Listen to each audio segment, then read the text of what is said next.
Hello and welcome to MC Webinars. Thank you for joining us today. We are excited to be joined by Karla Hoff today, who is the Sales Director for FE with MC Burning Glass. So looking forward to that meeting you, Karla. If you have any questions during the course of the webinar, please put them in the questions box on your control panel that you have by the side of your screen. We will endeavour to get back to those at the end of the presentation. If not, we will hopefully follow up and answer your questions then. We will be sharing the recording of today's presentation and the slides in a follow-up email, so please keep your eyes open for that. So without any further ado, I'll hand over to you, Karla. Hi, Karla.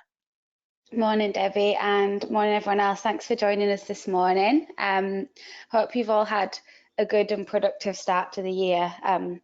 We're already in February, which seems crazy, but yeah. Kicking off the FE webinar series this year with a bit of an overview on how labour market and skills data can support the sector in helping people to get the skills their economy needs in line with that skills for jobs agenda. So as always, we'll kick off with a bit of a reminder to those who are old friends of ours and a bit of an introduction for those who are new to us of who we are and what we do. So MC Burning Glass's mission is to help people make better decisions relating to the labour market. And we do that by providing education providers and economic development organisations with that granular, robust labour market and skills data on the regions and economies that they serve. So what we want to do is connect that learner, the education provider and the employer with the common language of labour market data, and to help provide the labour market with the skills that they need. So being able to demonstrate to funding bodies and our local employers that as education providers, we really understand the needs of the regions and the sectors that they work in. This has never been greater. We've had a year or a couple of years now of unprecedented disruption. So questions of how our local economy has been affected, where the strengths and opportunities are, and how we kind of tap into that employer demand require really careful and informed answers. We're also nearly now a year on from the introduction of the Skills for Jobs FE white paper, which really aims to strengthen the link between employers and jobs. And that's a direct quote from the FE white paper. But what we kind of was told that it was to include a system of accountability and funding for the FE sector, focused on delivering those skills improvements. So what those skills improvements were designed to kind of do, and the whole purpose of that paper was really about supporting people to get the skills that their economy needs, to help increase productivity and support those growth industries as we kind of come out of post-pandemic period, and help people get the quality technical skills that the employers are asking for locally. So how have government then and education sectors kind of began to implement this focus on jobs and growth and start to put some of this into practice? So we've seen the introduction of LSIPs, so the local skills improvement plans, and this focus, again, we've heard this time and time again, but focus around putting employers at the heart of the system so that education and training leads to jobs that can improve productivity and fill skills gaps across the country. We've seen further investment in higher level technical qualifications that are all around providing alternatives to that traditional university degree, and a focus on ensuring that people are well informed about what's on offer through greater support around careers advice and guidance. In line with the LSIPs, we saw the introduction of the SDF funding, so the Strategic Development Funding, through last year and into 2022. in a number of pilot areas, and the whole focus of this funding and this project is really around that support to help colleges reshape their provision in line with that local employer demand. And it's really about addressing those local priorities and making sure that those local priorities are agreed on by local employers. So not kind of assuming that these are the driving sectors and industries within a region, but actually looking at the employers to give us those answers. And then last but not least, an assurance that the government has up-to-date and expert advice on labour market and national skills gaps from the Skills and Productivity Board, which is always welcomed from our point of view. So moving on to Ofsted, we also heard at various conferences late last year around how these requirements are starting to feed into inspections as they resume, and really what makes up the characteristics of an outstanding provider. So I thought this was worth sharing. Just a couple of things from this is actually from the ALP Autumn Conference late last year. But two things that we heard repeatedly from this conference and kind of various other ones at the back end of last year and the start of the academic year was that to be outstanding providers, kind of the key characteristics were the demonstration of close working partnerships between providers and employers, to plan, implement and review that training and provision element that they have. And another thing that stuck out was that last bullet point, so that highly effective careers advice and guidance. So two things that we're really passionate about at MZ, and we can use labour market data to support with kind of evidence in this. So how can we do that? So curriculum is at the heart of what education providers do across the board, and also with these increasing pressures from the proposed new measures and policy, the pressure to ensure that our courses are aligned to local economy is not a new thing, but it's that evidence base that we're being asked to show more and more again. And as we get another planning cycle underway, I thought it might be useful just to kind of go over the 3 steps that we've identified at MZ Burning Glass that will help us do this. So simply put, it's the ABC of curriculum planning. The A is about assessing local labour market. B is all around benchmarking your existing provision against that labour market. And C is about connecting and shaping your courses as an education provider to that demand that you've identified within the regions that you serve. So we'll walk through these in a little bit more detail over the next few slides. So just looking at a UK-wide view then to start off with, we know that everyone's local labour market is different. And although we see similar trends across the country, we know that what might be an area of growth in one region is often or can be an area of decline in another. It's not always about kind of identifying national skills needs and rolling them out across every single local authority, government office region, or let priority across the country. So let's start by looking at some of those headline trends post-pandemic then, because I think it's nice to just kind of assess recruitment demand and how that's changed over the last 2-3 years significantly. So the slide shows the 25 occupation groups at 2-digit SOC code. So quite broad kind of occupation codes, but we've basically got the number of job postings over a 12-month period for 2019, which is the green line, the black line, which is 2020, so COVID era, and then the purple line shows 2021. So on a whole, things are looking really, really positive. What's great to see in 2021, which is that purple line, it's significantly higher than 2020, but even 2019. So in terms of recruitment, and job postings, so this is the number of unique active postings in the thousands, we're seeing a significant growth in every single area.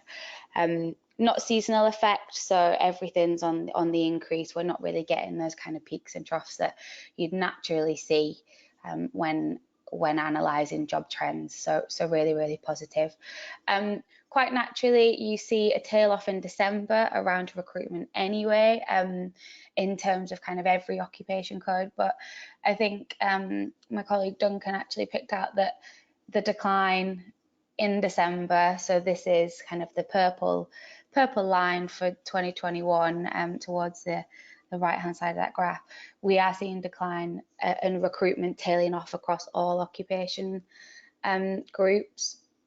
So this kind of fits in with the tight labour market narrative that employers are just not filling the vacancies that they have, so they're starting to kind of tail off and halt recruitment activity for the time being. So one to watch over the next few months, I suppose.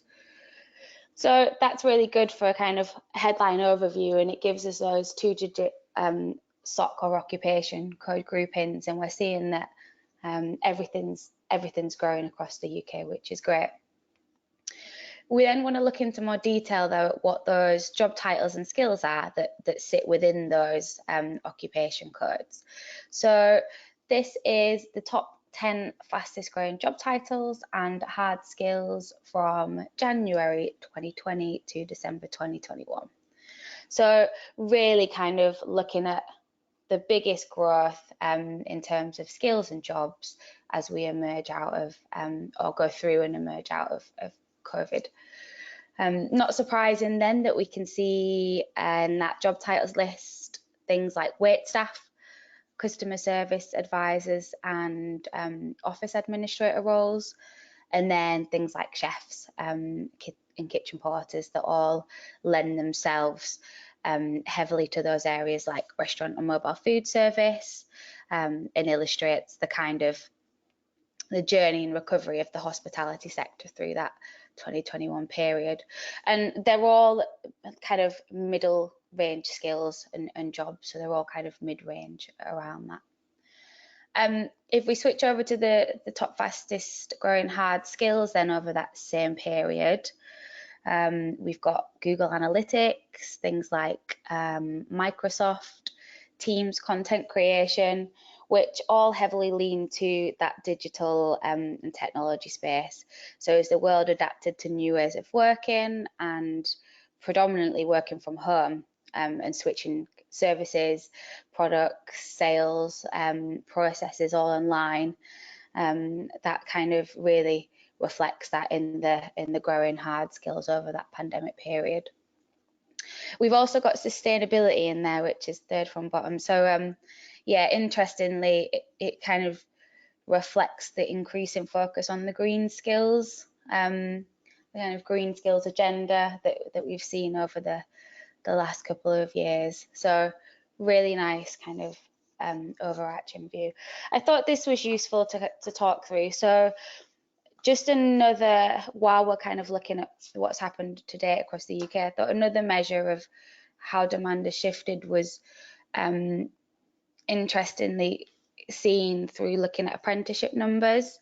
So again, we're looking at number of apprenticeship vacancies from the start of 2020 up to, so I think this goes up to October, November 2021, according to the government's apprenticeship statistics. So the 2019 level is the black line across the middle of the graph. And basically month on month numbers of apprenticeship vacancies across the UK. So as expected, and like we saw in job vacancies, the apprenticeship vacancy number also dropped significantly during the first lockdown, and it was its lowest point in May, which is where that first arrow is. And then we saw a period of strong growth from June through to the end of the year. We then hit lockdown again in early 2021, and we saw another period of decline. But actually, we've seen steady recovery since April, with I think vacancies in October 2021 being about 54% above where they were in October 2019.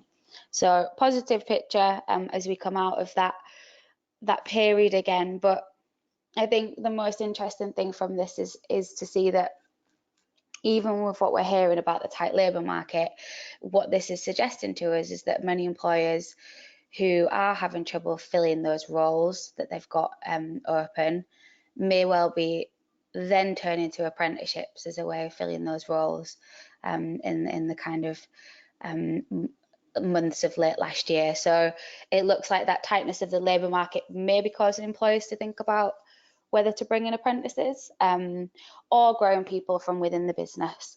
So it might be that they're thinking that might be a better long-term strategy to meet the recruitment needs rather than trying to kind of use those traditional ways in what they might do to fill vacancy roles. So this analysis is all taken from our recent report, which is titled the UK Labour Market Puzzle.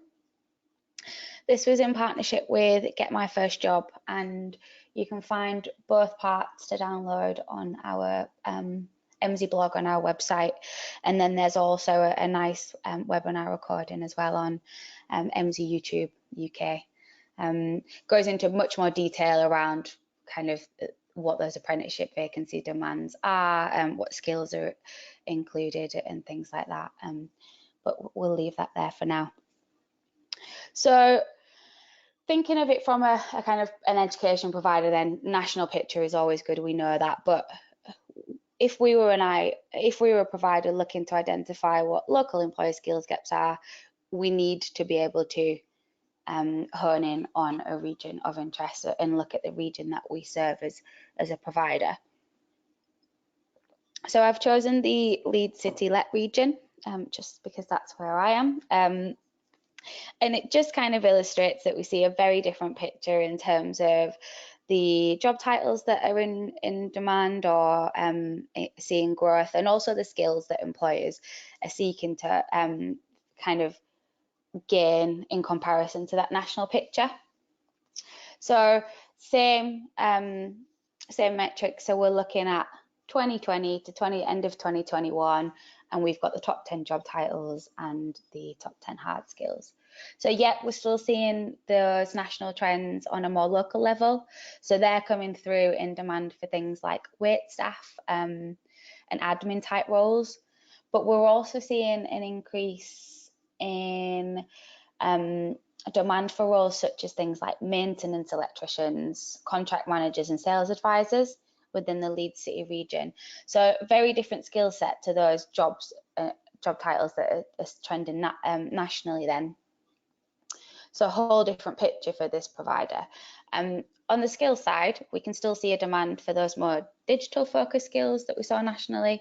So we're still having growth in Google Analytics, Power BI, and things like Microsoft Teams. But we're also seeing demand for other things such as merchandising and supply chain, so that kind of retail elements coming through, and then estimators.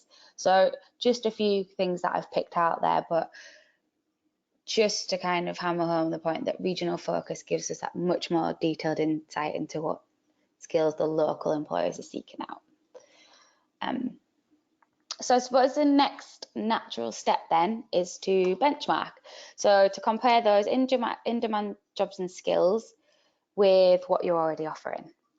That will then allow you to adapt existing provision and be able to articulate your intent when it comes to things like that Ofsted inspection, so the intent, implementation and impact, and then thinking about the skill statements that kind of come into fruition. So just going to walk you through a recent kind of report that we've developed. So it's a detailed supply and demand report that allows us to assess and demonstrate a provider's impact on the Let region. So the Let region that they sit within. And we do this basically by reviewing achievement data versus labour market demand. So what this will help us to understand is how your curriculum maps against the job openings within the LET region. So looking at all achievers and mapping them across to the jobs that they train for. And then we can also help understand how all FE provision in that LET region maps against those jobs. So provider specific and then kind of all education providers within the region. So it really, really gives us a greater insight into how we can align curriculum and how you're currently meeting labour market demands. So just as a bit of an example, this slide shows the breakdown of provision. So this would be the college's provision on the left-hand side, so the kind of blue bars, by subject sector area. And then we've got the labour market demand, and then we've got kind of job numbers, demand and supply variance, sorry, in the middle. So the blue bars on the left-hand side shows the volume of achievements in that chosen year for the provider. So as an example, this is Shire College in 2019-20 data, and we've got all of the volume of achievements on the blue bars there. The red dots then show us the national average. So we can basically see where that number of achievements for that college sits against the national average across the country. So whether you're doing more or less of that provision than the national average. A good indicator, but again, we're talking about kind of regional skills alignment. So middle table shows how that number of achievements meet the labour market demand within that specific region that the college serves. So we've got the achievements on the right hand side kind of table, I suppose, the achievements, the annual openings of the jobs that we've mapped those subject sector areas to, and then whether that's kind of set to grow.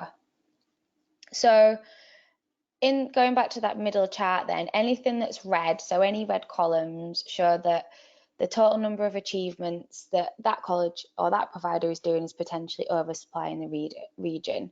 So as an example, we can see here that for languages, literature and culture, and these are at subject sector area 1, so it's a broad kind of qualifications group, I suppose. If all these learners were to enter the labour market, so we've got 216 achievements there, then there probably would not be enough work based on annual openings for those learners. We've got annual openings of 50 and jobs as a total in 2020 of 1,270, and people will already be within those. But the job growth is good in the next 10 years, so we've put job growth in there from 20 to 30. Anything that we see in green in that middle column, though, is showing that although there is curriculum that meets those labour market needs in that area, that there's some room to grow that provision based on job numbers and growth. So the bigger the green bar, the more significant that growth needs to be. So for example, if we took social sciences, we can see that it's a fairly small green bar, which means that the gap between the achievement numbers and the number of jobs available isn't too great. But then if we looked at business and admin and law, which is the biggest green bar in that middle section, the gap between the number of achievers and the annual openings within this region is much bigger.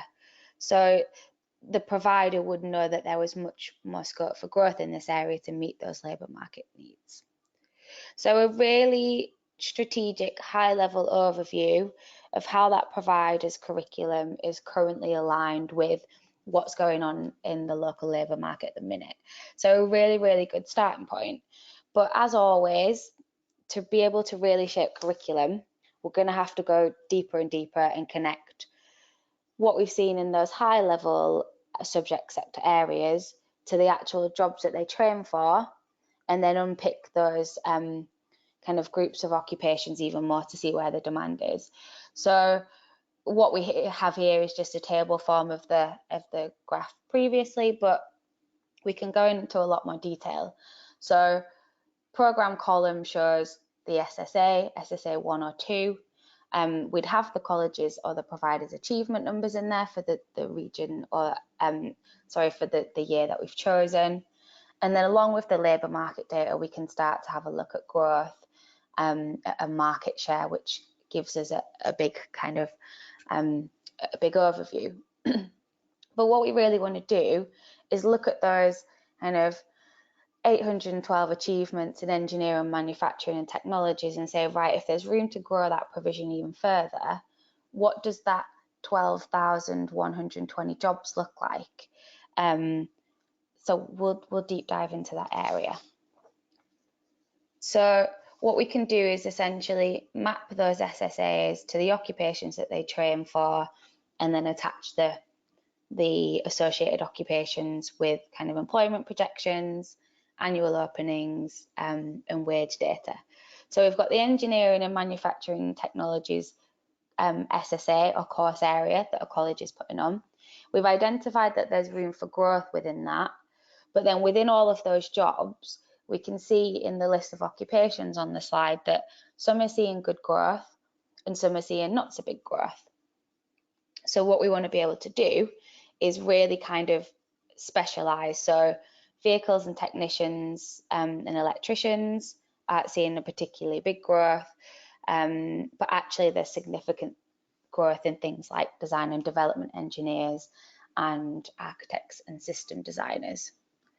So it allows us to, again, kind of streamline that curriculum planning, that course content based on the actual jobs that are growing, but then the actual kind of skills that those local employers are asking for. So again, just taking that subject sector area, looking at the job titles and occupations that are in demand within that area, and then pulling out the skills, we can see things like agile methodology, systems engineering, and AutoCAD coming through. Again, all particular to this region. The engineering and manufacturing technologies SSA could mean a very, very different thing at the other side of the country for the skills requirements. So it's all based on what employers are asking for within that region. So just to pause then and bring it back to that slide from the beginning and the kind of whole purpose of what the skills for job bill sets out to achieve. So from that process that we've just followed, hopefully you can see that by using that labour market and skills data, what we're able to do is identify what those quality technical skills actually are that the local employers need, thinking about that kind of last bullet point on the slide. And from this then, providers can design their own provision around that to include the skills that those employers are asking for, which means they'll support people into getting the skills that their local economy needs. And then all this in turn should increase productivity within their region and support those growth industries. So just to finish off, and I suppose just to bring it back to the slide on Ofsted and that kind of that call for the need for highly effective careers advice and guidance from providers for them to be outstanding, as well as the kind of matching, identifying and matching employer skills needs to curriculum. I just wanted to share with you a couple of other ways in which some of our existing clients have connected their courses to demand one step further, if you like. So here's Heart of Worcestershire College, who have embedded that data into course pages. So amongst other various marketing material, I just wanted to pick out these examples. So we've basically got course pages with kind of future careers attached to them, salary information, education level, and job growth around each one of those areas. So not only are the college using that data to align their provision to their employer needs, but then they're also using this to support existing and future learners in making those informed career choices. So starting kind of from that entry level where a learner's going to do a qualification, they're being given those regional labour market pieces of information on employment projections, wage data for the jobs that they'll typically go into.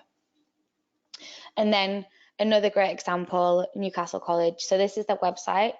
and we've basically got the ability for learners to explore courses by their interest, by the career that they're interested in, or just a subject area.